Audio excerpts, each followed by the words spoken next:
All right, welcome back everybody. Can you believe it? We're already on lesson 6. We're almost done. We're learning so much together. Okay, so in lesson 6, we're going to talk about how we approach teaching, right? We're going to sort of talk about a couple main topics. We're going to talk about planning, effective instruction, and we're going to talk about what we actually do in the classroom in MCL, in our basic language program. So here's the overview for lesson 6. First off, we're going to start talking about backward design principles. We're going to move on to how do we plan meaningful units using some type of a unit planner. We're going to talk about what communicative language teaching is, CLT. We're going to talk about some of the features or contours of the communicative classroom, right? What are some of those characteristics? What are communicative, really interactive activities? What are some of their characteristics and features? And then finally, we're going to talk about the flipped model of instruction, or the flipped classroom, or flipping the classroom, okay? So those are our topics. Let's go ahead and get started with lesson 6. Okay, so the first thing that we're going to talk about in lesson 9 is backward design. We think this is really important. What is backward design? Well, in backward design, rather than starting with the content, right, you focus on the outcomes, the learning outcomes. What do you want students to be able to know and be able to do? So the first step in backward design, rather than finding your content and planning your classes, is to identify the desired results. You work back from there. Determine the acceptable evidence. So what assessments, what measures will accurately indicate whether or not students have mastered, right, those objectives? And then you plan, only then do you plan learning experiences and instruction. So you decide what activities and instructional strategies are going to best, and content ultimately will best prepare learners to demonstrate mastery. So again, backward design means that content is the last thing we think about, right? Instead we focus on results, then assessment, and then the learning experiences. You might want to pause this slide and sort of digest this a little bit more slowly, but I'm going to move on. So in order to, and a lot of this work that I'm going to describe on the screen has already been done for you, but it's still useful information, right?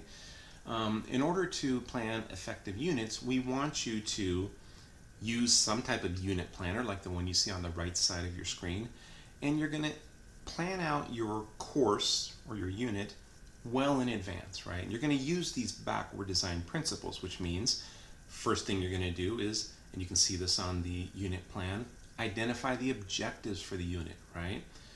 What do you want students to know? What will students be able to do? What's the theme of your unit, right? Working back from that, what are the summative assessments you're going to use at the end of the unit, right, to allow students to demonstrate to what degree they've mastered those objectives, they've attained them. And then finally, right, depending on what those summative assessments are, you're going to map out on your course calendar, right, what are the formative assessments and the learning activities that students are going to do as you move through the unit to prepare them for this summative assessment that will demonstrate if they've met the objectives. Right? And so this unit plan on the right side of your screen, if you pause the video and sort of look at that, I think it will make sense. All right, so we're going to shift gears, right? It's related, but we're going to talk about, instead of planning units, we're going to talk about actually classroom instruction, right? So the approach that we like to use in our program is communicative language teaching, CLT, the communicative approach, in other words. Now, CLT, communicative approach, is not a teaching method or strategy as much as it's a general approach to language instruction. And these are some of the premises, right? CLT holds that the purpose of language is communication. That sounds obvious, right? But sometimes if you watch other classrooms and the way language is taught, maybe in other countries or other schools, you might wonder, do they really understand that language is for communication? Communicative approach also holds that the goal of language learning is communicative competence. In other words, the goal of language learning is not grammatical competence, phonological competence. It is those things, but in the grander scheme, it's communicative competence. That is the goal. And then this is very important. CLT holds that the way language is learned is when students use them to communicate. So again, you have to think about what it's not saying. What it's not saying is language is learned by having students do a ton of activities in the workbook. It's saying users or learners acquire language when they use language, but when they use it to communicate. So that's where the name communicative approach comes from. Some other basic principles or ideas associated with this general approach to language teaching is that communication involves interaction and the negotiation of meaning in specific contexts, that interaction is essential for the acquisition or learning of a language. Communicative language teaching focuses much more on meaningful communication, right? Communication and meaning are the important elements here in a holistic sense, right? More than it focuses on the individual components of language, such as vocabulary, grammar, pronunciation, etc. So the important thing is, are the students communicating? Are they getting their ideas across? Are they expressing their ideas in a holistic sense? And also holds that the ability to use language is more important than knowledge about the language. Not that linguistic competence isn't important, knowledge about the language. It is, but ultimately the ability to use language, communicative competence, is more important. So that leads to this idea that in general, fluency, again, fluency, being able to speak and express oneself comfortably, right, is seen as more important than accuracy. And learning is a process of creative construction, so creativity is important, but also students are going to make mistakes, and they're going to learn from those mistakes, trial and error.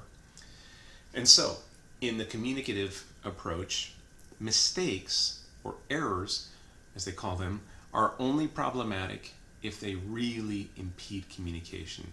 You're making a mistake, whether it be pronunciation, syntax, or some other vocabulary issue that is so severe that I can't understand what you're trying to say, then it's a problem. All right, so what are some characteristics, if we're going to use the communicative approach, what are some characteristics of the communicative classroom?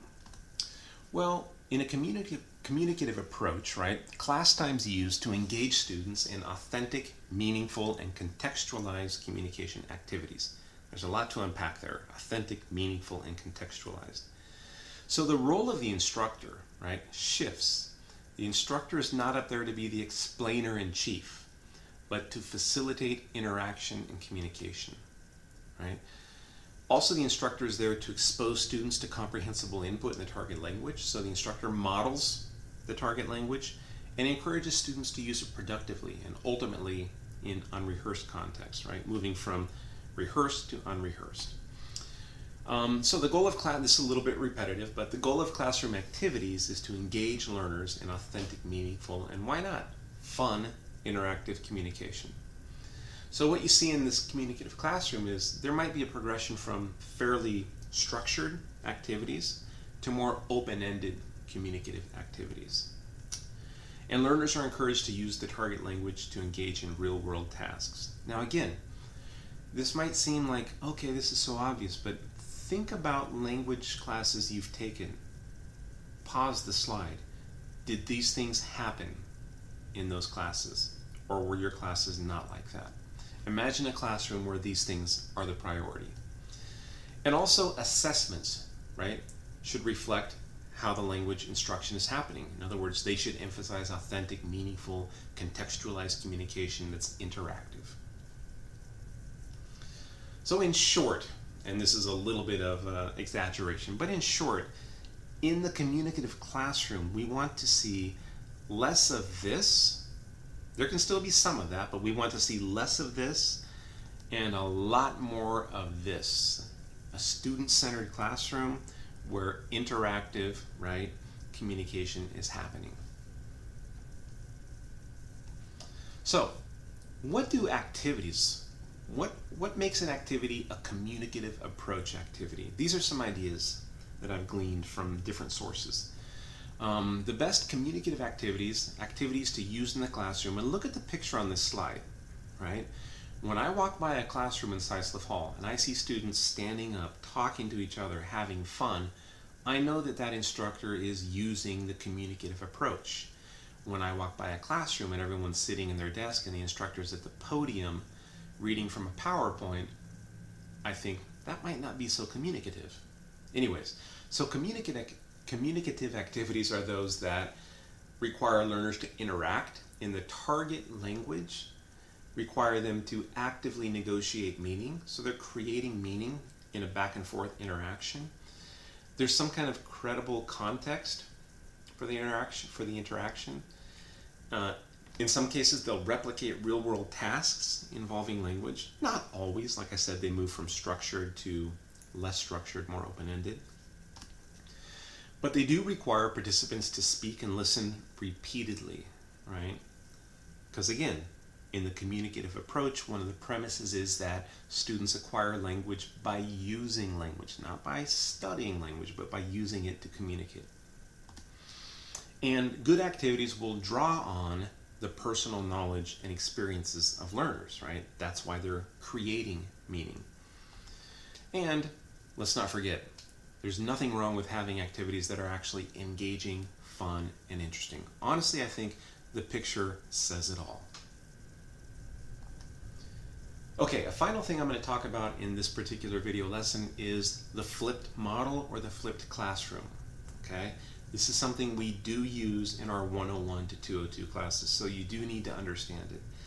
So what is it? Well, in the traditional instructional model or instruction model, students learn content in class and practice at home. Think about your math class, at least when I go back maybe 30 years to my high school math class, right? We sat there and watched the guys solve equations, talk about math, right?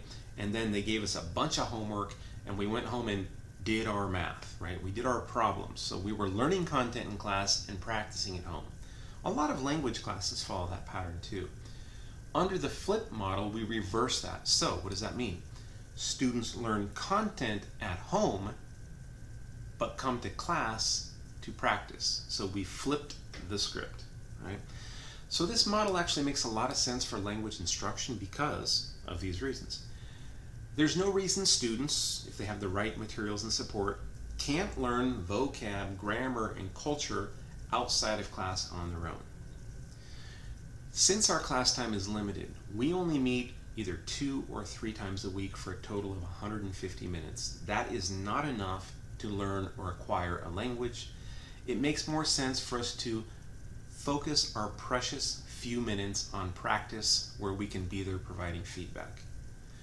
And also this makes students more responsible for their own learning, assuming, and this is important, that they understand their role and take it seriously. And I've created a separate video to explain to students what their role is in our language program. So you'll want to watch that and share that.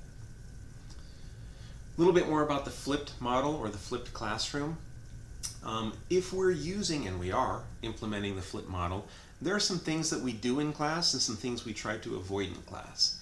So assuming students have spent a lot of time preparing and familiarizing themselves with material, they come to class to practice. What are we going to do in class? Well, we're going to focus on interactive, student-centered activities that allow those students to practice the language. We might provide some learning checks, so they might come in and there might be a short vocab or grammar quiz, right? That doesn't take much time. And we're going to do formative assessment so that students know where they stand, how's their progress, right, regarding that big summative assessment that's coming up. And we're going to provide feedback to let students know if they're on track, if they're not on track. And then we might use some of our class time to actually, right, administer some of those summative performance assessment tasks in class. And if students have questions because they've prepared so diligently outside of class that they come to class with questions, then we're going to do them the honor, of course, of answering those questions briefly if it doesn't take up too much class time. Now, in the flip model, where we're trying to maximize our precious class time, there are some things we want to avoid, or at least limit, in our classes. These are things like reviewing content that students should have previewed before class. So we're not going to spend the first 10 or 15 minutes reviewing the pages in the textbook about the grammar structures. We're not going to spend a lot of time on non-interactive activities that students could have and should have completed at home or online. I'm not saying we're never going to do any of these things, but we're going to limit these things. We're not going to spend time, we're going to avoid lecturing and giving lengthy grammar explanations in class, because students can learn that outside of class and practice it in class. If they have a question, we can address it after class. And finally, one thing we're going to really avoid or limit in class is not using the target language. In other words, speaking English. Avoid speaking English. There's no reason to speak English in your class when we only have 150 minutes per week with these students. All right, that does it for lesson 6. We're done talking about sort of our philosophy of teaching, what we do in the classroom. I hope that that all made sense to you. If not, again, you can go back and sort of rewatch any of these videos or just parts of these videos. We want it to really sink in, okay? So, assuming it has, we're going to go on to lesson 7, which is important because we're going to talk about sort of how we put all these elements together, right? The frameworks, the assessment, the teaching techniques into our current course design. So, let's move on to lesson 7.